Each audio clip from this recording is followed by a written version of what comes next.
guys, nagluluto yung kapatid ko. Ayan o. Nagluluto siya. Laruan na kitchen. Home kitchen. Tas, cooking. Tas, ay, wait lang. May naulog pa. Sige, wait lang. Dish of the day.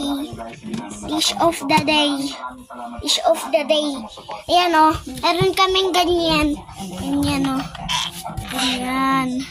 Tapos ito yung kapatid ko. Ang cute.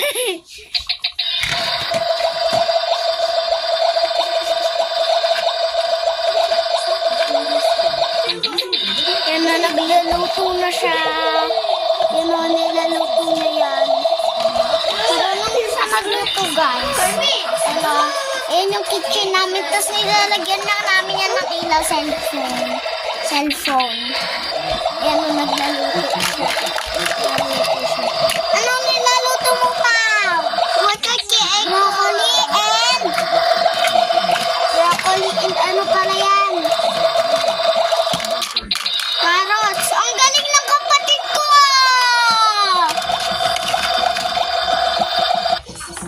Tapos na daw maluto. Guys, tignan nyo yung niluto niya. Sarap yan. Ay, lalagyan pa ng pangpasarap. Lalagyan pa ng pangpasarap. Kanina mo ibibigay yan. Ate. Hindi sa akin, di ba kay tatay? Di ba? Kay tatay nga, di ba? Ate! Ate, ganyan. Ganyan. Bibigay ko nga pala sa tatay ko. Ate! Uy, ba't makinuha? Ayun yung nagkagulo na guys. Wait lang guys, lulutuin lang namin.